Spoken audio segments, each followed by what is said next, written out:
Hello everyone, this is Mahesh Soni, Director Mahindra Law Institute. Today we will start a new topic that will deal with the UP judiciary as well as the NET exam also. तो आप सबको पता होगा कि net exam के अंदर अपना jurisprudence नाम का एक सब्जेक्ट है, जिससे कि एक तरीके से बच्चे जो लॉ के बच्चे हैं उनको क्या है अलग लेवल का खौफ रहता है। वो खौफ आज हम लोग दूर करने की ट्राई करेंगे, क्योंकि देखिए सबसे बड़ा जो खौफ है ना वो इस नाम का रहते हैं कि ज्यूरिस्प्रूडेंस के अंदर आखिर हम लोग पढ़ें क्या। सबसे बड़ी दिक्कत ये आती है कि हम लोग क्या पढ़ें, या तो मतलब कोई बेरेक्ट हो, या तो बेरेक्ट हो या फिर आपकी ऐसी कोई बुक हो जिसके अंदर इस तरीके की चीज़ें आपकी दे रखी होगी जो क्वांटिफाइड लॉ की तरह चले। मतलब अगर इन द सेंस अगर कोडिफाइड लिखा हुआ सारा लॉ हो तो उसको हम लोग क्या करते हैं, बेरेक्ट के तरीके से सेक्शन नंबर है या फिर आपके आर्टिकल नंबरिंग है तो इन सबको रट लेंगे या याद कर लेंगे। लेकिन सबसे बड़ी दिक्कत यही रहती है कि ज्यूरिस के अंदर आखिर हम लोग क्या पढ़ें, कितना वास्ट सिलेबस हम लोग इसके अंदर कवर कर पाएँ। अब लॉ क्या है, एक कॉमन सेंस हो सकती है, तो कॉमन सेंस के अंदर बहुत सारे बंदे होंगे, अब बहुत सारे लोग हैं तो अपनी अपनी थिंकिंग को लेके आएंगे। अब उन सब लोगों की थिंकिंग को, उनके थॉट्स को हमने क्या करना है, पढ़ना पड़ेगा। तो इसके लिए जरूरी ये रहता है कि हम लोग पहले ये बात डिसाइड करें कि ज्यूरिस्प्रूडेंस के अंदर कौन से वो इंपॉर्टेंट टॉपिक हैं जो कि हमारे point of view of exam के लिए अपना इंपॉर्टेंट रहेंगे। तो वो मैंने एक ट्राई करा है कि एक लिस्ट आपके बना के दी है कि यहाँ पे जो आप देख पा रहे होंगे कि ये जो लिस्ट है वो आपकी डील करने वाले कि वो कौन से इंपॉर्टेंट टॉपिक है जिनको आने वाली वीडियोस के अंदर हम लोग है जो कवर करने वाले हैं, और आपके एग्जाम चाहे वो नेट का एग्जाम हो चाहे वो आपका जुडिशरी का एग्जाम है तो उसके लिए इंपॉर्टेंट हो सकते हैं। तो देखिए वीडियो को स्टार्ट करने से पहले मेरे चैनल को आप सब्सक्राइब कर लीजिए, और अगर फर्स्ट टाइम आ रहे हैं तो इसके अंदर आपने क्या करना है, बेल आइकन को भी प्रेस करके रखना है और चैनल को सब्सक्राइब भी कर देना है। क्योंकि देखिए यूपी जुडिशरी के लिए हमारी टेस्ट सीरीज चलेगी अभी, उससे पहले अपना जो है क्रैश कोर्स भी चल रहा है, तो टाइम बहुत कम रह गया। तो रिविजनल कोर्स के पॉइंट ऑफ व्यू से मैं क्या करूंगा कि ज्यूरिस्प्रूडेंस को जल्दी से खत्म करने की ट्राई करूंगा। तो देखिए स्टार्ट करते हैं अपने मेन टॉपिक के साथ कि वो कौन से टॉपिक होंगे जिनको कि हमें ज्यूरिस्प्रूडेंस है जो उसके अंदर पढ़ना चाहिए। तो इसके अंदर सबसे पहले देखिए ज्यूरिस का मतलब अपने आप में क्या रहता है कि लॉ की नॉलेज, किसी पर्सन को लॉ की नॉलेज का होना, तो मतलब ज्यूरिस्प्रूडेंस है। ज्यूरिस्प्रूडेंस को वर्ड उठा रखा है अपना, ज्यूरिस मतलब होता है एक तरीके से कि लॉ, और अपना जो प्रूडेंस है वो प्रूडेंशिया से बना हुआ है जिसका मतलब होता है नॉलेज। तो मतलब नॉलेज ऑफ लॉ की हम लोग बात कर रहे हैं, साइंस ऑफ लॉ की बात कर रहे हैं कि क्या क्या चीज़ें लॉ होगी। तो इसके अंदर जैसा कि फर्स्ट वर्ड आपका लिखा गया कि वो लॉ है, तो लॉ के बारे में पहले आपको जानना पड़ेगा। तो फर्स्ट टॉपिक हमारा जो होगा वो लॉ के अंदर ही डील करेगा। अब ये लॉ के अंदर देखेंगे कि मीनिंग क्या रहेगा, इंट्रोडक्शन क्या होता है, क्या एक किस चीज़ को हम लोग लॉ बोलते हैं, क्या वो चीज़ है जिसको हम लोग कानून बोल सकते हैं। तो उसके लिए अपनी देखनी पड़ेगी आपको मीनिंग, डेफिनेशन, कितने वो लोग हैं, कितने वो पर्सन्स हैं, या फिर किसी कोर्ट ने या फिर किसी भी पर्सन ने या किसी अदर ज्यूरिस्ट पर्सन ने इसके ऊपर स्पेसिफिक अपनी कोई कोर्ट दी हो तो उसको हम लोग बोलते हैं कि वो डेफिनेशन होगी लॉ की। फिर बोलते हैं क्लासिफिकेशन, लॉ को क्लासीफाई किस तरीके से करा जा सकता है। फिर क्रिमिनल लॉ हो सकते हैं, सिविल लॉ हो सकते हैं, प्रॉपर्टी से रिलेटेड आपके लॉस हो सकते हैं, तो कौन कौन से वो लॉस आपके हो सकते हैं, पर्सनल लॉ है जैसे, तो उनके क्लासिफिकेशन के बारे में जानेंगे।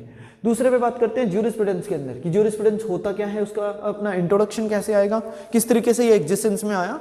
उसके बाद आपका कि इसका मीनिंग क्या होता है। इसके अंदर बहुत सारे लोग हैं, बहुत सारे कैरेक्टर एक्टर आएंगे जो कि ज्यूरिस को डिफाइन करते हैं। ज्यूरिस की जो डेफिनेशन है वही आपके मेन जो आपके पेपर के पॉइंट ऑफ व्यू से बहुत इंपॉर्टेंट होती है, तो उनके बारे में बात करेंगे। वो मेन एक्टर रहेंगे, अपने कैरेक्टर रहेंगे जिन्होंने इसको डिफाइन कर रखा है। फिर बोलता है कि क्या स्कोप है कि ज्यूरिस्प्रूडेंस जो है वो किन किन चीज़ों को कवर करता है, किन किन चीज़ों को है जो कि कवर करता है, और उनके ऊपर अपना जो अपने एप्लीकेबिलिटी दिखाता है, किन किन के ऊपर ज्यूरिस्प्रूडेंस अपनी एप्लीकेबिलिटी को दिखाता है। तो स्कोप की बात करते हैं और कैसा इंपॉर्टेंस है, किन के लिए इंपॉर्टेंट हो सकता है कि मतलब वो लॉ स्टूडेंट्स के लिए इंपॉर्टेंट है, खाली पॉइंट ऑफ व्यू आपका एग्जाम का देखें तो उसके लिए इंपॉर्टेंट है, ज्यूरिस्ट जो अपने होते हैं उनके लिए इंपॉर्टेंट है, जजेस के लिए इंपॉर्टेंट है, या फिर आपके जो लॉयर्स हैं उनके लिए इंपॉर्टेंट हो सकता है, या फिर लॉ प्रोफेसर्स हैं उनके लिए इंपॉर्टेंट हो सकता है, या फिर आपका कोई अदर पर्सन जो कि लॉ को इंटरप्रेट करता है तो उन इंटरप्रेटर के लिए भी अपने आप में ये जो ज्यूरिस्प्रूडेंस सब्जेक्ट है ये अपने आप में इंपॉर्टेंट है जो हो जाता है। तो इसलिए इसका इंपॉर्टेंट देखना पड़ेगा। फिर उसके अंदर आपकी कुछ थ्योरीज आएंगी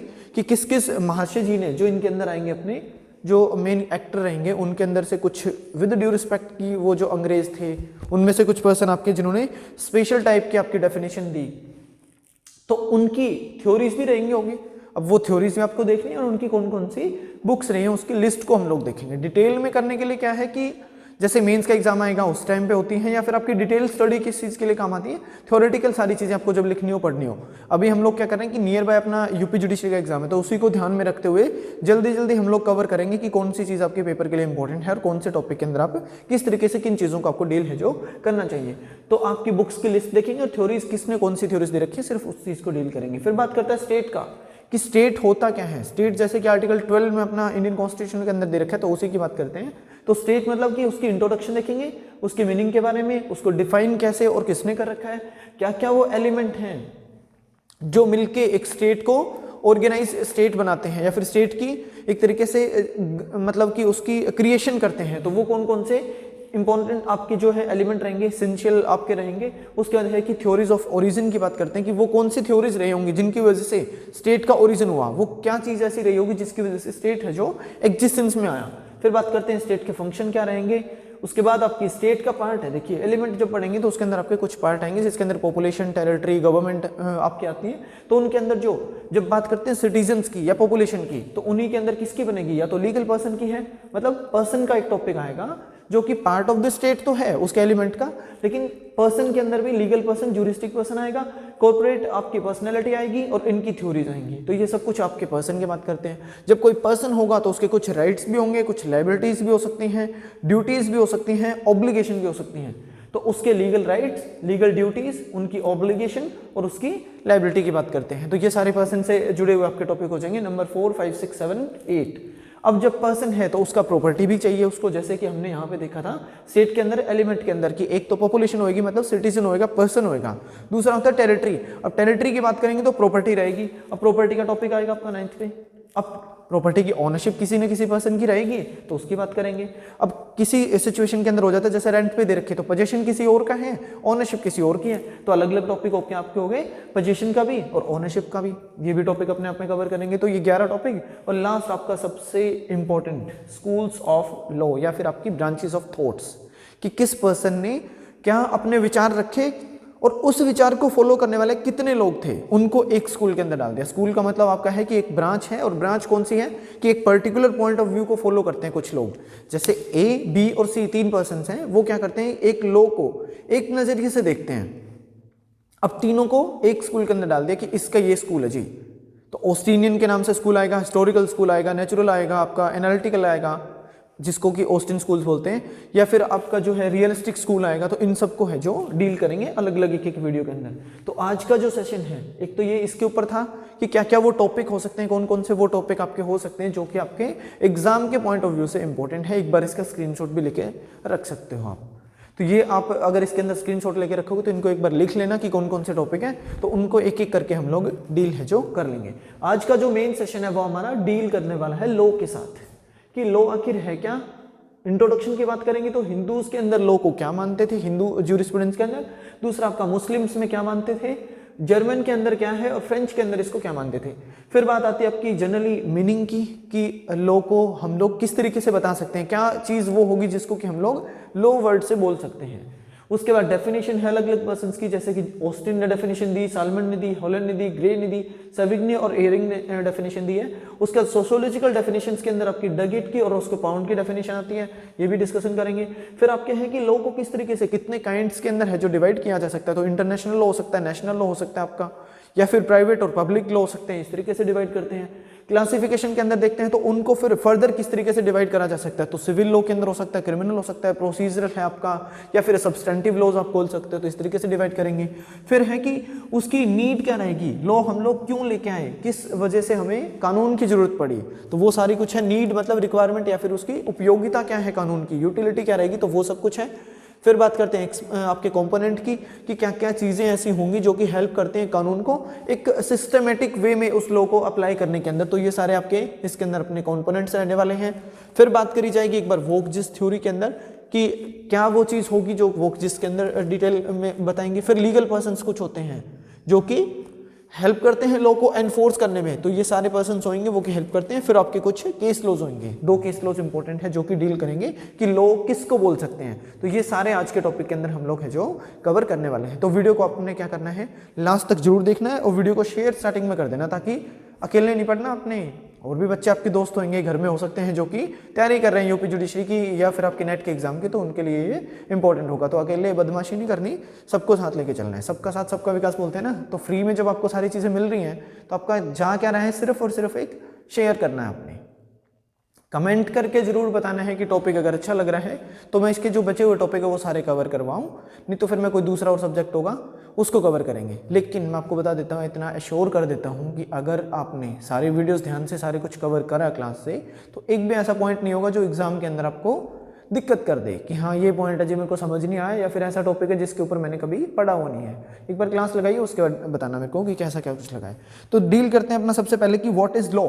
लॉ है क्या चीज़, जनरली हम लोग क्यों पढ़ते हैं लॉ को। पहली चीज़ तो ये, तो आप सबको पता होगा, आप सारे लॉ के स्टूडेंट हैं, तो इस बात को कंफर्म रखिए कि लॉ के स्टूडेंट है तो लॉ तो पढ़ना पड़ेगा। लॉयर्स हैं तो उन्होंने लॉ पढ़ रखा है, जजेस हैं तो विद ड्यू रिस्पेक्ट कि वो पढ़ के लगे। तो जनरल सी बात है कि जो भी पर्सन ऐसा जिसको कि किसी चीज़ को कंडक्ट करने के लिए किसी चीज़ को फॉलो करना पड़ता है। भी मतलब मेरे को क्या करना है कि एक सिविलाइज्ड सोसाइटी है या फिर आपकी एक ऑर्गेनाइज सोसाइटी है, उसको मैंने क्या करना है, फॉलो कर रहा हूँ, तो उसके कुछ रूल रेगुलेशन होंगे। अब एक ए पर्सन है और एक बी पर्सन है।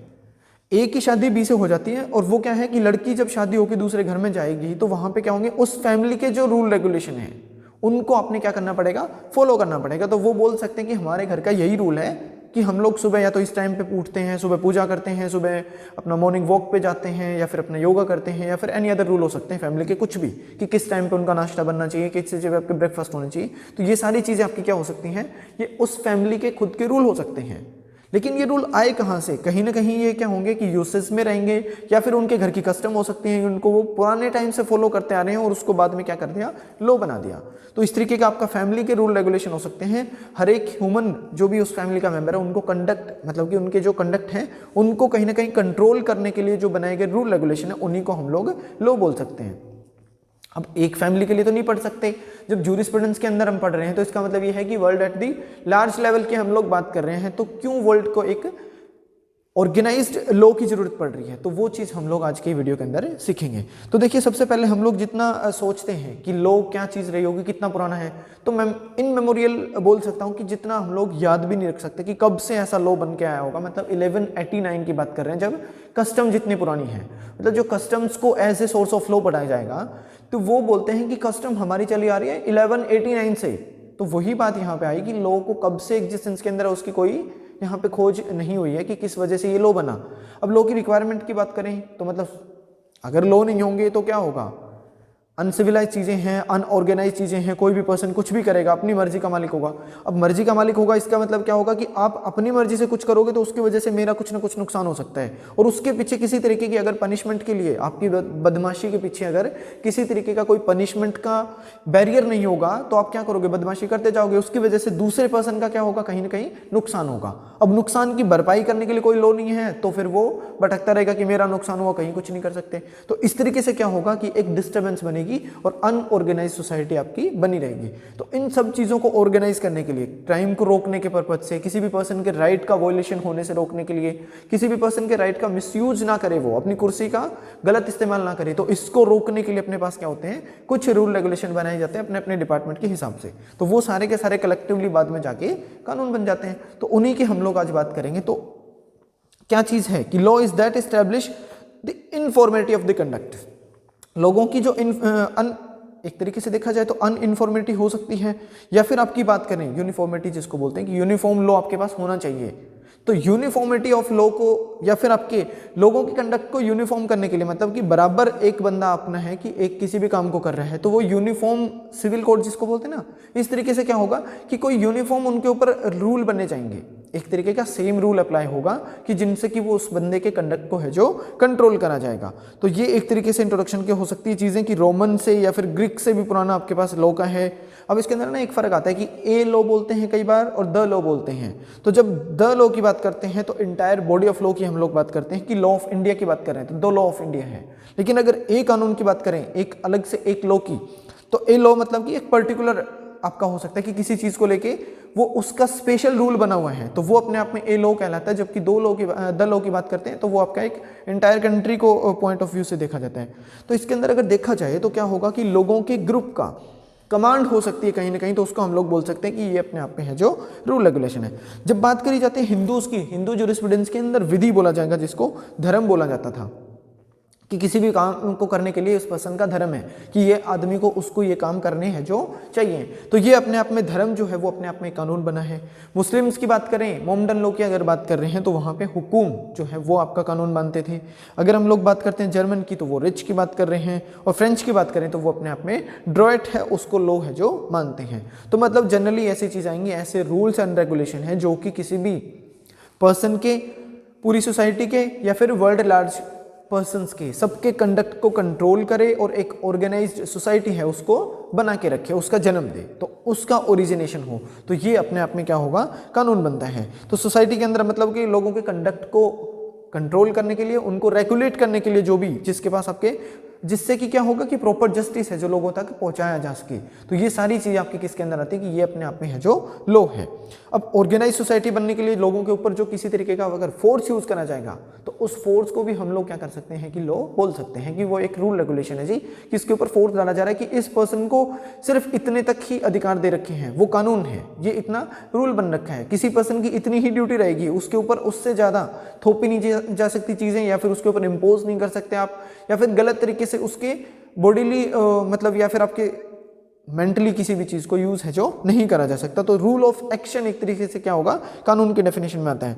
या फिर अब बोल सकते हैं कि गाइड है, रूल है, डायरेक्शन है किसी भी इंडिविजुअल को कि वो क्या करना चाहिए उसको और क्या नहीं करना चाहिए, तो इसको भी कानून बोलते हैं कि what he ought to do और नॉट टू डू, कि उसको क्या करना चाहिए और क्या है जो नहीं करना चाहिए। तो इन चीज़ों के डिफरेंशिएशन को निकालने के लिए क्या होगा कि एक स्पेसिफिक कोड होगा जिसको कि हम लोग क्या बोलेंगे, कानून है जो बोल सकते हैं। चलिए फिर बात करते हैं जस्टिनियन व्यू की, कि जस्टिनियन अगर व्यू की बात करें तो law is standard of what is just and unjust, कि क्या जस्टिफिकेशन हो सकती है उसके अंदर, कि क्या चीज़ें जस्ट हैं मतलब प्रॉपर हैं और क्या चीज़ें आपकी इम्प्रॉपर है, तो उसको भी हम लोग है जो कानून बोल सकते हैं। बात आती है कि सैलमंट ने और मैनी अदर जूरिस्ट थे आपके, जिन्होंने अपने अपने व्यूज से इसको क्या है डिफाइन है जो कर रखा है। अब अगर देखा जाए तो क्या लॉ हमने बनाया, हमने तो नहीं बनाया कोई चीज़, मतलब अपने घर से अगर बनाना हो तो उसको क्या सोसाइटी यूज कर लेगी। हम लोग क्या बोल सकते हैं कि अपने फैमिली का जो रूल है, और फैमिली का रूल होना और एक कानूनन रूप में उसकी एनफोर्समेंट का होना, ये दोनों अलग चीज़ें हैं। अब लॉ की हम लोग जब बात कर रहे हैं तो हमारे भ्रम रहता है एक तरीके का कि हमने कानून को जन्म दिया, हमने लॉ बनाया, लेकिन ऐसा कुछ नहीं है। होता क्या है कि ह्यूमन सोसाइटी के अंदर ये बहुत पुराने टाइम से आपका एग्जिस्ट कर रहा है। जब भी नेचुरल लॉ थ्योरी पढ़ेंगे कि एक पर्सन के नेचुरल राइट क्या क्या हो सकते हैं, किसी पर्सन को जिंदा रहने का अधिकार है, तो ये क्या हमने मतलब खुद से दिया क्या आपका जिंदा रहने का अधिकार है, ऐसा तो नहीं है ना। जब भी जन्म होगा तो ये क्या है, प्राकृतिक चीज़ें हैं, नेचुरल चीज़ें हैं, तो उसका नेचुरल राइट है, मतलब फंडामेंटल राइट के अंदर आते हैं। तो ऐसे राइट आपके इस तरीके के कानून को लॉ में लिख के किताबों में लिख दिया, एनफोर्समेंट में ले आए, उसके ऊपर पनिशमेंट दे दी, इनसे कानून नहीं बनते। बनते हैं कुछ कानून आपके बैकग्राउंड से भी, हिस्टोरिकल चीज़ों से भी। तो हिस्ट्री के अंदर क्या है कि नेचुरल लॉ आता है। नेचुरल लॉ जब से आता है जब किसी इंसान का जन्म होता है, तो उसी दिन से उसके कुछ राइट रहेंगे, तो उन सबको क्या बोल सकते हैं कि हमने लॉ बनाया, वो नहीं हो सकता ना ऐसा। तो इन चीज़ों को क्या बोला जाएगा कि मतलब कि ये जो लॉ है वो आपके बहुत पुराने टाइम से आपके एग्जिस्ट है जो करते हैं। अब एक चीज़ सोचिए कि अगर हम लोग क्यों पढ़ रहे हैं इसको, अगर ये लॉ ना हो तो क्या होगा, या तो मतलब कि क्राइम बढ़ेगा। ट्रैफिक रूल की बात आ जाती है कई बार कि ट्रैफिक रूल अगर नहीं बने होते तो क्या होंगे, झुंड इकट्ठा हो जाएगा। अगर किसी की हत्या करने के ऊपर कानून नहीं बन रखा हो तो कोई भी किसी को मार देगा। क्राइम से रिलेटेड अगर आपके कोई लॉ नहीं बन रखे हैं तो कोई किसी के खिलाफ कुछ भी आपका ऑफेंस है जो करता रहे। स्टेट के अगेंस्ट में है, किसी भी पर्सन के खिलाफ कुछ भी बोलते रहे लोग, अगर लॉ आपके नहीं है, आपके पास किसी तरीके का डिफेमेटरी स्टेटमेंट का नहीं है, तो कोई भी कुछ लिखता रहेगा। तो सोच के देखिए कि इतने लॉज होने के बावजूद हमारी सोसाइटी के अंदर इतने आपके क्या हो रहे हैं, वोलेशन of the right of the other person हो रहे हैं, सोसाइटी के राइट्स का हनन हो रहा है। अगर लॉ नहीं होता तो हम लोग इमेजिन ही नहीं कर सकते कि किसी तरीके की जो सोसाइटी है वो आपकी एक जगह पे बनी रह सकती है। तो मतलब सोसाइटी विदाउट लॉ हम लोग क्या करेंगे कि कभी इमेजिन ही जो नहीं कर सकते हैं। तो वो अपने आप में क्या होगी, एक अनऑर्गेनाइज सोसाइटी या फिर आपकी कंट्री में रहेंगे। तो ये सारी चीज़ें आपकी हम लोग डील कर रहे हैं लॉ के अंदर कि क्यों लॉ की ज़रूरत पड़ रही है और किस तरीके से लॉ हमारा जो है वो एग्जिस्ट में आया। अब बात आती है समय के बदलाव के साथ साथ कुछ लॉज का आपका एग्जिस्टेंस में आना। नए लॉज आपके बनते रहेंगे, क्यों? क्योंकि सोसाइटी के अंदर इस तरीके की डिमांड है। तो डिमांड किस वजह से हो रही है? क्योंकि कुछ ना कुछ ऐसी सिचुएशन आपकी अराइज हुई होगी सोसाइटी के अंदर नए टाइम पे। हो सकता है कि मतलब जैसे जेजे एक्ट अपने पास आया, पोक्सो एक्ट आया, या फिर आपके डीवी एक्ट आए हैं, या फिर आपका डोमेस्टिक आपकी जो वॉयलेशन से रिलेटेड है, या फिर आपकी डोरी प्रोहिबिशन के कुछ एक्ट आ रखे हैं, या फिर अगर बात करें right of the person with disability act की बात कर रहे हैं। तो इस तरीके के बहुत सारे ऐसे कानून हैं, जैसे sexual harassment at the work place women के ऊपर ऑफेंस हो रहे हैं। तो ये क्या चीज़ है कि समय के साथ साथ है, मतलब जब आपको चेतना हुई किसी चीज़ को लेके किसी काम को करने की, तो उसका जब मिसयूज करोगे तो वहाँ से क्या होगा, सोसाइटी के अंदर नया क्राइम है वो बन के आएगा। और उसको कंट्रोल करने के लिए क्या होगा कि फर्दर दोबारा ये कानून आपका इस तरीके का जो एक्ट हुआ है, कंडक्ट हुआ, वो दोबारा से आपका कमिट ना हो, तो उसके रोकने के लिए क्या होगा कि कोई रूल रेगुलेशन बनाने पड़ेंगे और वो अपना लॉ बन के आएगा। तो मतलब with the passing of the time क्या होगा कि समय की डिमांड के साथ साथ आपके नए कानून है जो बनते जाएंगे। जैसे हमारे पास आईटी एक्ट आया 2000 के अंदर, तो वो क्यों आ रखा है? जैसे 1995 के अंदर हमारे नेट आया, इंटरनेट की बात कर रहा हूँ, या फिर आपका गूगल आया, तो उस टाइम से क्या होगा कि उससे कुछ लोगों के साथ साइबर क्राइम आपके बढ़ेंगे। उससे क्या होगा कि गलत तरीके से उसका यूज़ होगा, उसकी वजह से क्राइम बढ़ेंगे। तो उसको कंट्रोल करने के लिए कोई रूल एंड रेगुलेशन बनाने पड़े, जो कि लॉ बन के आया, और उसके लिए हमारे पास आईटी एक्ट आ रखा है।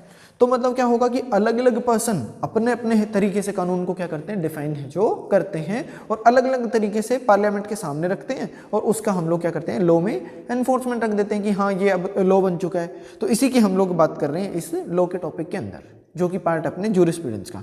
बात करते हैं डेफिनेशन की, और अगर एक जनरल डेफिनेशन बनाने की ट्राई करें तो some rules and regulation made by the society for the society, मतलब सोसाइटी के लिए सोसाइटी का बनाया गया कानून है, ताकि सोसाइटी के अंदर रहने वाले लोगों के जो कंडक्ट हैं उनको है जो कंट्रोल और रेगुलेट है जो करा जा सके। और जिसके पीछे क्या रहता है, हमेशा सैंक्शन रहती है, मतलब पनिशमेंट है कि अगर वहाँ पे इस तरीके के रूल रेगुलेशन का कोई वॉयलेशन करता है तो उसके ऊपर पनिशमेंट है जो लगाई जा सकती है। तो ये अपने आप में कानून है जो बन सकता है। या फिर आपके बोल सकते हैं कि कॉमन सेंस एक लॉ होता है।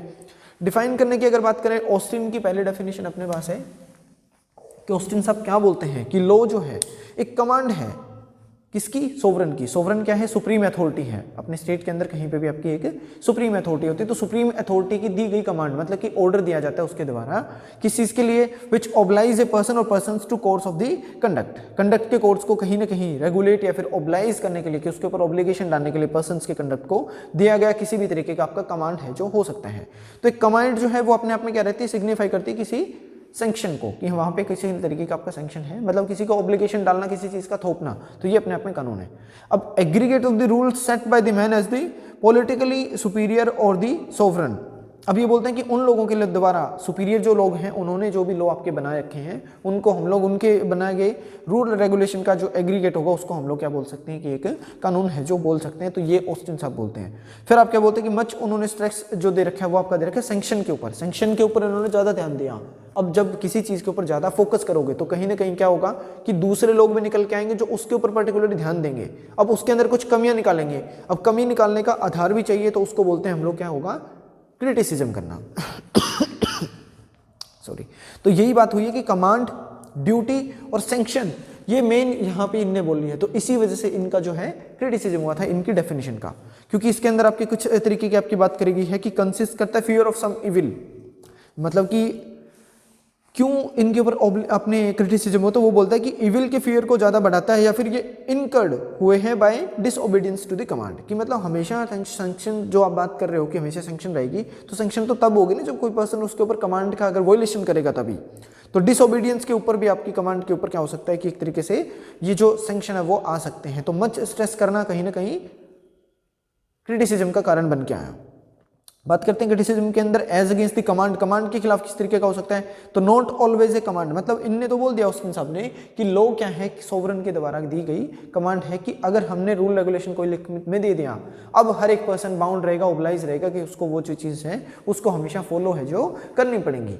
लेकिन कुछ चाहे एक तरीके से उस पर्सन को दिया गया राइट है, अब राइट को वो एक्सरसाइज करे या फिर ना करे, इस बात की तो उसके ऊपर खुद की पावर रहती है ना। इंडिविजुअलिज्म है कि इंडिविजुअल पर्सन अपनी खुद की चेतना से या कॉन्शियसनेस से उस बात को एक्सरसाइज करे या फिर ना करे। तो इसको हम लोग क्या बोल सकते हैं कि ये बनाया गया कानून तो है, लेकिन उसके ऊपर बाउंडेशन नहीं होनी चाहिए। कमांड नहीं बोल सकते कि हमने कानून बना दिया, आपको फॉलो करना पड़ेगा।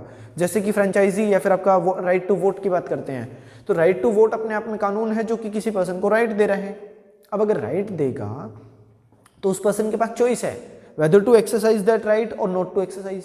वो वोट कास्ट करेगा या नहीं करेगा, तो क्या उसके ऊपर आपकी बाउंडेशन डाली जा सकती है कि हमेशा उसको वोट है जो डालना पड़ेगा। तो इस तरीके की चीज़ें जो हैं वो कमांड के अंदर आती है कि कमांड दे दी मतलब सामने वाला पर्सन ऑब्लिगेशन डाल गया कि उसको जो फॉलो करना पड़ेगा, लेकिन अगर फॉलो नहीं करता तो उसको पनिशमेंट भी नहीं दे सकते हैं। तो यही चीज़ें आपकी क्या बनती हैं, क्रिटिसिज्म के अपने आप में एक कारण है जो बनती थी। तो इस वजह से आपका हुआ था इसके ऊपर, कमांड के ऊपर। फिर बोलता है कि can exercise the franchise if commanded would be compelled to vote. फिर बोलता है सैंक्शन के खिलाफ किस तरीके से आपकी हो सकती है, तो बोलता है एब्सेंस ऑफ सैंक्शन क्या होगी, एब्सेंस ऑफ ओबीडियंस होगा। तो बोलता है rather the society follow the meaning of Australians view the rules and regulation because of some other factor as well as to save their right in return moral necessity faith and brotherhood etcetera. मतलब कुछ लोग जो हैं हमेशा sanction की वजह से नहीं, मतलब कि डर की वजह से कोई काम करते हो, भाईचारा भी होता है सोसाइटी के अंदर, लोगों के साथ फेथ भी रहती है, या फिर आपकी मॉरल नेसेसिटी भी कुछ पार्ट होते हैं अपने आप में, या फिर उनको सामने से किसी चीज़ का लालच बोल सकते हो कि उनको किसी तरीके का राइट जो है रिटर्न उनको मिलने वाला है। तो इन चीज़ों के बेस के ऊपर भी कुछ जो रूल रेगुलेशन उनको फॉलो है जो करा जाता है। अकेला सैंक्शन की वजह से लोग फॉलो करते होते तो आज क्राइम ही नहीं होने थे। अब क्राइम हो रहे हैं ना, अब क्राइम हो रहे हैं तो उसके पीछे क्या चीज़ है कि कहीं ना कहीं वो चीज़ बोल सकते हैं कि वो उससे या तो एजुकेटेड नहीं है, या फिर उनको इतनी समझ नहीं है कि ये अपने आप में गलत है, या फिर वो जानबूझ के चीज़ें करते हैं जिनके लिए पनिशमेंट ठीक है। लेकिन हमेशा सैंक्शन का होना एक कारण नहीं बन सकता कि वो रूल रेगुलेशन को ओबे कर लेंगे। नहीं भी कर रहे हैं लोग, पता भी है कानून ऐसा बन रखा है, ये अपने आप में ऑफेंस है, इसकी सज़ा मिलेगी मेरे को, फिर भी क्राइम कर रहे हैं। तो फिर ये क्या चीज़ है। अब ये फॉलो करवाने के लिए एक अकेला सैंक्शन के बस की बात नहीं है कि सैंक्शन की वजह से लोगों से रूल को रेगुलेशन को फॉलो करवा लेंगे। वहाँ पे कुछ ब्रदरहुड भी हो सकता है, लोगों का भाईचारा भी हो सकता है आफत का, या फिर आपके आपस में फेथ भी हो सकता है, मॉरल नेसेसिटी भी हो सकती है। तो इन सब बेसिस के ऊपर आपके क्या है, सैंक्शन का भी आपका क्रिटिसिज्म है जो किया गया था। फिर होलैंड साहब की डेफिनेशन आती है। होलैंड साहब क्या बोलते हैं कि general rule of external human action enforce by the sovereign और पॉलिटिकल अथॉरिटीज, जो भी आपकी पॉलिटिकल और सोवरन अथॉरिटी उनके द्वारा एनफोर्स किए जाने वाला, एनफोर्स किए जाने लायक किसी तरीके का ह्यूमन कंडक्ट या फिर एक्शन हो सकता है, तो उसको हम लोग क्या कर सकते हैं, जो रूल रेगुलेशन बनेंगे उनको कंट्रोल करने वाले, तो वो अपने आप में लॉ की डेफिनेशन में आते हैं। फिर ग्रेजी की डेफिनेशन आती है। ग्रे साहब बोलते हैं कि लॉ ऑफ द स्टेट और of the organised body of man is composed of the rule which the court, that is judicial organ of the state और that body lay down for determination of the legal right and duties. किसी भी person के, लोगों के legal rights and duties को determine करने के purpose से जो भी आपकी जुडिशियल ऑर्गन या फिर आपकी जो बॉडी है, जुडिशियल बॉडी है, वो क्या करती है कि वहां पे उसको एनफोर्स करवाने में हेल्प करती है, एक ऑर्गेनाइज्ड बॉडी को क्रिएट करने में हेल्प करती है। उसके द्वारा जो आपके कानून बनाए जाएंगे स्टेट के, तो उसको हम लोग क्या बोल सकते हैं कि वो अपने आप में एक लॉ है। सेलमन साहब की डेफिनेशन आती है। सेलमन बोलते हैं कि body of principles recognised and applied by the state in the administration of justice. बोलते हैं कि ऐसे बॉडी ऑफ प्रिंसिपल्स हैं, कुछ आपके रूल रेगुलेशन और प्रिंसिपल्स हैं जो कि ऑर्गेनाइज्ड हैं, मतलब सिस्टमेटिक ढंग से बनाए गए हैं, और वो अप्लाई करे जाते हैं स्टेट के द्वारा एडमिनिस्ट्रेशन ऑफ जस्टिस के अंदर। जब अपना टॉपिक आएगा हम लोग पढ़ेंगे यहाँ पे, जब स्टेट पढ़ेंगे तो उस टाइम पे हम लोग साथ में हैं जो इसके अंदर एडमिनिस्ट्रेशन ऑफ जस्टिस का टॉपिक भी कर लेंगे। रह गया था पहले, शायद बताया नहीं था, तो अभी इसके अंदर कवर कर सकते हो कि एडमिनिस्ट्रेशन ऑफ जो जस्टिस का टॉपिक आएगा स्टेट के अंदर, उस टाइम पे मैं कुछ और चीज़ें भी कवर करवा दूंगा उसके अंदर, जैसे आपकी पनिशमेंट की थ्योरीज वगैरह हैं, तो इन सबको भी हम लोग है जो डील करेंगे बाद में। बोलते हैं law consist of the rule recognised and acted on by the court of justice. जो भी कोर्ट ऑफ जस्टिस है उनके द्वारा एक्ट या फिर रिकॉग्नाइज करे गए कुछ रूल रेगुलेशन का एक कलेक्शन है, तो उसको भी लॉ बोलेंगे। फिर बोलता है law means the civil law, that is the law of land. Law of land हो सकता है, तो उसको भी हम लोग लॉ बोल सकते हैं। फिर बात करते हैं सेविग्नी की। सेविग्नी साहब क्या बोलते हैं कि जो रूल है आपका वो क्या है, फाउंडेशन ऑफ द लॉज है, has its existence it's reality in the common consciousness of the people. लोगों की कॉमन कॉन्शियसनेस और कॉन्शियस चॉइस की वजह से लॉ बन के आता है। मतलब वो बोलता है कि लोगों ने अपने कॉन्शियस माइंड से, जागरूकता के साथ, जागृत दिमाग से, माइंड से जिस चीज़ को चूज करा कि ये रूल रेगुलेशन ऐसे हो सकते हैं जो कि हमारे एक ऑर्गेनाइज्ड सोसाइटी को बनाए रख सकते हैं और लोगों के जो कंडक्ट हैं, आपस के कंडक्ट हो सकते हैं, उनको है जो कंट्रोल कर सकते हैं। तो उसके लिए जो आपके बनेंगे कुछ फाउंडेशन ऑफ लॉ होगा, तो उसको हम लोग क्या बोल सकते हैं, लॉ है जो बोल सकते हैं। और वही चीज़ आपकी इसके अंदर आएगी वोक जिसके अंदर। वोक जिसका मतलब general consciousness of the people है, लोगों की जागरूकता की वजह से, जनरल जो जागरूकता है उसकी वजह से जो भी चीज़ आपकी एग्जिस्टेंस में है अभी, वो सारी चीज़ें आपकी वोक जिसके अंदर आएंगी, जो कि अपने सभी के सामने बता रखी है। फिर बात है ईयरिंग की बात करते हैं, तो law is the sum of the condition to the social life in the widest sense of the terms as secured by the power of the state through the means of the external compulsion. External compulsion की वजह से अगर state लोगों की power को और लोगों की सेंस को, वाइडेस्ट सेंस के अंदर लोगों के कंट्रोल करता हो, लोगों की कंडक्ट को, तो वो सारी चीज़ें आपकी क्या आएंगी कि ये डेफिनेशन के अंदर आ जाएंगी, कि ये डेफिनेशन अपनी तैयार हो जाती है अपनी एक लॉ की। तो यहाँ पे आ जाती है अपनी दूसरे नंबर पे अपनी बात आती है कि सोशोलॉजिकल एक तरीके से डेफिनेशन किसने दी है, डगिट ने, और रॉस्को पाउंड ने दे रखी है। तो डगिट साहब बोलते हैं instrument to facilitate this social solidarity that is the interdependence of the man, कि एक ऐसा इंस्ट्रूमेंट है जो कि फैसिलिटेट करता है लोगों को सोशल सॉलिडरिटी को लेके या फिर लोगों की एक दूसरे की इंटरडिपेंडेंस को लेके। तो वो रूल रेगुलेशन बनेंगे, तो वो अपने आप में क्या है कि एक लॉ बनेगा। फिर रॉस्को पाउंड बोलते हैं कि body of principles recognised and enforced by the public and regular tribunals with, या फिर आपके tribunals in the administration of justice. Administration of justice के अंदर रेगुलर ट्रिब्यूनल ने या फिर आपकी कोई भी पब्लिक अथोराइज्ड किसी भी अथॉरिटी ने या फिर किसी भी तरीके की अदर दूसरी पब्लिक अथॉरिटी ने क्या किया, रिकॉग्नाइज किया या फिर किसी भी प्रिंसिपल को एनफोर्स कर रखा, तो वो लॉ है। He consider the law as a social institution which work for only end that is the satisfaction of the social want. जो भी लोगों की सोशल वांट्स हैं, चाहत है कि क्या वो चाहते हैं सोसाइटी से, उन सबको एनफोर्स करने के लिए, उनको कंप्लीट करने के लिए, उनकी उस चाहत को सेटिस्फाई करने के लिए जो आपके रूल रेगुलेशन बनाए जाएंगे, वो अपने आप में क्या होंगे, एक ऐसा इंस्टीट्यूशन है लॉ जो कि उनकी वांट को सेटिस्फाई करने के लिए आपका जो वर्क करता है, काम करता है, तो वो अपने आप में कानून है। He want the law should be used to affect a balance between the competing interest in the society। Society के अंदर जो भी competing interest है उसको बैलेंस करने के लिए जो भी आपके कानून की या फिर रूल रेगुलेशन की जरूरत पड़ेगी, तो वो क्या बोलते हैं कि उसको भी हम लोग क्या है कि लॉ है जो बोल सकते हैं। बात आती है इंडिविजुअल आपके कुछ भी इंडियन लीगल सोसाइटी के अंदर क्या है, इंडियन लीगल सिस्टम की बात करें तो पॉलिटिकल ऑर्गेनाइजेशन और स्ट्रक्चर ऑफ द सोसाइटी है, provides a scheme of the individual relationship within it and contributes to stability of the society based on the British model of full of the technicalities and the procedure। अब ये बोलता है कि जो Indian legal system आपका law बन रखा है वो आपका क्या है, ब्रिटिशर्स के बनाए गए कानून है, उसी पे बेस्ड है। तो इसके अंदर बहुत सारे आपके टेक्निकलिटी उसके अंदर हो सकती हैं, वेरियस आपके प्रोसीजर हो सकते हैं। तो अब इंडियन लोगों के अंदर क्या चीज़ें हैं कि उस चीज़ों को कहीं ना कहीं चेंज करना चाह रहे हैं कि कुछ चीज़ें हमारी सिचुएशन के हिसाब से भी इसको जो है चेंज करा जाना चाहिए। तो वो जो नए नए बन के आएंगे वो भी अपने आप में क्या है, कानून है जो बन के आएंगे। बात आती है रिक्वायरमेंट या फिर आपकी यूटिलिटी या फिर अपने रिक्वायरमेंट की, कि क्या रिक्वायरमेंट या फिर नीड रह सकती है कानून की सोसाइटी के अंदर। तो बोलता है to regulate the human behaviour, एक तो ये रहेगा ह्यूमन बिहेवियर को रेगुलेट करा जा सके, या फिर आपकी to control the society at large है, सोसाइटी को कंट्रोल करने के लिए, या फिर forwarding what is ought not to do, कि क्या नहीं करना चाहिए आपको, इस बात को फॉरवर्ड करने के पर्पज से भी लॉ बनेंगे। या फिर हेल्प करता है attaining the clarity and avoiding the unnecessary और फ्यूटाइल डिस्प्यूट्स, फ्यूटाइल जो भी आपके डिस्प्यूट्स होंगे उनको इग्नोर, मतलब कि अननेसेसरी जो भी उनको अवॉइड करने के पर्पज से, या फिर आपकी उसके ऊपर क्लैरिटी लाने के लिए जो भी रूल रेगुलेशन बनेंगे वो कानून है। या फिर इट हेल्प, किस चीज़ में हेल्प करेगा, अंडरस्टैंडिंग द लीगल फिनोमिना, जो भी आपके लीगल फिनोमिना है उनको समझने में आपकी हेल्प करता है। फिर बोलते meaning and structure of the society would remain incomplete without the law, law के बिना किसी तरीके की आपकी जो सोसाइटी है उसके स्ट्रक्चर को, उसको मीनिंग को समझना आपके लिए इम्पॉसिबल है जो हो जाएगा। तो ये बात करी गई है कि अपने क्या जरूरत पड़ती है, लॉ किस तरीके से हेल्पफुल होता है सोसाइटी के अंदर अपना। फिर बात करेगी कि काइंड्स एंड आपके क्लासिफिकेशन की, तो काइंड्स की बात करें तो मोंटेस्क्यू हिसाब से उन्होंने 3 तरीके के कानून आपके डिवाइड कर रखे हैं, उसके ऊपर ज़्यादा इंपॉर्टेंट नहीं है कि किस कौन कौन से के अंदर उसने डिवाइड कर रखे, 3 कैटेगरी उन्होंने डिवाइड करी थी। फिर बोलते हैं मैक्लेवर थे, MCIVER, मैक्वेयर की जो डेफिनेशन थी उसके अंदर जो काइंड्स उसने डाले वो क्या करे हैं, 2 तरीके से आपकी क्लासिफिकेशन करिए कि या तो लॉ जो है वो पब्लिक नेचर का होगा या फिर आपका प्राइवेट नेचर का होगा। फिर बात करते हैं कि law of nation of the 18th century, 18th century का जो भी नेशन का जो लॉ था उसका नाम हमेशा हम लोग क्या बोलेंगे, इंटरनेशनल लॉ है जो बोल सकते थे। ये बात बेंथम साहब ने बोली है। बेंथम साहब ने क्या बोला है कि 18th सेंचुरी के जो भी लॉज आपके हैं नेशन के, जो भी कानून थे उनको हम लोग इंटरनेशनल लॉ बोलते थे। तो ये बेंथम की डेफिनेशन है।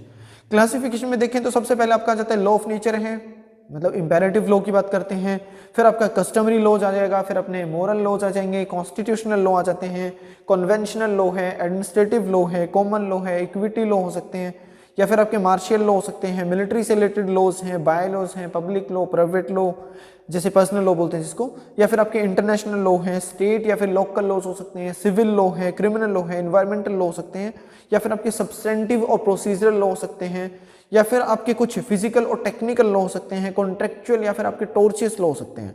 तो इस तरीके के, या फिर आपके स्पेशल और जनरल लॉ हो, या फिर लॉ ऑफ लैंड है, या फिर लॉ ऑफ प्रॉपर्टी है। इस तरीके से क्लासीफाई है जो किया जा सकता है कि किस तरीके के जो लॉ हैं हमारे पास एग्जिस्ट करते हैं। फिर बात आती है कि कंपोनेंट क्या है लीगल सिस्टम की, कि किस तरीके से लीगल सिस्टम जो हमारा है वो कंपोनेंट की बात करते हैं कि लीगल सिस्टम के कंपोनेंट क्या है, क्या वो चीज़ है जिसकी वजह से लॉ जो है वो एग्जिस्टेंस के अंदर आया। तो एक कॉन्स्टिट्यूशन की बात करते हैं, सबको पता है हर स्टेट का अपना अपना, मतलब कि हर नेशन का जो भी एक वर्ल्ड लेवल पे स्टेट है, मतलब अपने अपने जो कंट्री है उनके खुद के कॉन्स्टिट्यूशन है। दूसरी बात करते हैं क्रिमिनल सिविल लॉ की, तो वो आपके सब्सटेंटिव और प्रोसीजरल लॉ हो सकते हैं। थर्ड आपका यहाँ पे मिल जाएंगे आपको साथ में कि ये इंस्टीट्यूशनल जो स्ट्रक्चर है, कि कौन सा ऐसा स्ट्रक्चर है जिसकी वजह से कोई ऐसा इंस्टीट्यूशन बन रखा है जिसकी वजह से जो हमारा लॉ है वो एनफोर्समेंट में आता हो। तो यहाँ पे इंस्टीट्यूशनल स्ट्रक्चर आपके हो सकते हैं कि जो आपके कोर्ट्स ऑफ लॉ हैं, या फिर आपके इक्विटी कोर्ट हुआ करते हैं, कॉमन लॉ कोर्ट हुआ करते हैं, वो क्या करते हैं कि लॉ को एनफोर्स करने में हमारी हेल्प करते हैं। तो ऐसा इंस्टीट्यूशन है, उसको बनाया जाना, ये भी आपका क्या है कि कंपोनेंट बनता है, कि एक लॉ का पार्ट बनता है। फिर बात करते हैं लीगल पर्सन्स, कि ऐसे कौन से लीगल पर्सन्स हैं जो कि हेल्प करते हैं इस तरीके की कानून को अपना एग्जिस्टेंस में लाने के लिए, उनको एनफोर्स करने के लिए। तो जजेस हो सकते हैं, मैजिस्ट्रेट हो सकते हैं, लॉयर्स हो सकते हैं, या फिर आपकी जिला बार एसोसिएशन को बोलते हैं, तो ये बार एसोसिएशन आपकी हो सकती है जो कि हेल्प करती है लॉ को आगे जाके एग्जिस्ट में लाने के लिए। तो ये यहाँ पे कॉम्पोनेंट की बात करी गई थी। फिर आपके केस हैं कि कुछ आपके फ्रेंकोनिक कुछ केस के नाम से यहाँ पे ये है कि collection of the usage which जो आपकी सिविलाइज्ड स्टेट है has agreed to observe in their dealing with one another, एक दूसरे के साथ डील करने के लिए, ऑब्जर्व करने के लिए, उनको ऑब्जर्व करने के लिए कि एक दूसरे के साथ हम लोग किस तरीके से उसको जो है डील कर सकते हैं, उसको एग्रीमेंट देना। और किसने करा है? सिविलाइज्ड स्टेट ने उसको रिकॉग्निशन दे रखी है। और किन चीज़ों को? कलेक्शन ऑफ यूसेज है, बहुत सारी यूसेज थी, उनको एक तरीके से स्टेट ने रिकॉग्नाइज कर लिया और एग्री भी कर लिया कि हम लोग इनको ऑब्जर्व कर लेंगे एक दूसरे के साथ डील करने के लिए। तो ये डेफिनेशन यहाँ पे बनाई गई थी। अब ये क्या बोलते हैं, उन्हें हेल्ड करा the law of the nation is the collection of the usage which civilized states has agreed to observe in their dealing with one another. दूसरा आपका जमोरा केस की बात करते हैं, the law which prize court is to be administered is not the national law or as it is this sometimes called the municipal law. ना तो ये आपका नेशनल लॉ है और ना ही अपने आप में एक किसी तरीके का आपका म्युनिसिपल लॉ है। रेदर ये क्या चीज़ है आपकी, but the law of nation, in other words the international law held in this case, कि मतलब इसके अंदर इंटरनेशनल लॉ बोला गया है कि जो कानून होगा वो आपका इंटरनेशनल लॉ का, ना तो वो म्युनिसिपल लॉ है, ना ही अपने आप में वो एक अपना नेशनल लॉ है। तो ये आज की हमारी वीडियो यहाँ पे कंप्लीट हो जाती है। एक अपना टॉपिक है ये, यहाँ पे हमने देखी कि कौन कौन से वो टॉपिक हैं जो कि इंपॉर्टेंट हो सकते हैं आपके पेपर के पॉइंट ऑफ व्यू से, कौन कौन से ऐसे जिसको एक तरीके से हमने ट्राई करा है कि क्या क्या चीज़ें आपके लिए इंपॉर्टेंट हो सकती है, तो वो टॉपिक निकाले हैं। और दूसरा हमने क्या है कि पहला टॉपिक अपना जो था लॉ से रिलेटेड उसको है जो आज कवर कर लिया। दूसरी वीडियो जो आएगी वो भी आपको जल्दी मिल जाएगी, जिसके अंदर आपको ज्यूरिस्प्रूडेंस के अंदर मैं आपको बताऊंगा कि किस तरीके से ज्यूरिस्प्रूडेंस अपना काम करता है, क्या चीज़ ज्यूरिस्प्रूडेंस है, ज्यूरिस्प्रूडेंस का मीनिंग क्या है, डेफिनेशन क्या रहेगी, इसके अंदर कौन कौन से वो एक्टर या फिर आपके मेन कैरेक्टर हैं या फिर मेन जिनको ज्यूरिस्ट बोल सकते हैं, तो वो कौन कौन है जिन्होंने इसको डिफाइन है जो कर रखा है।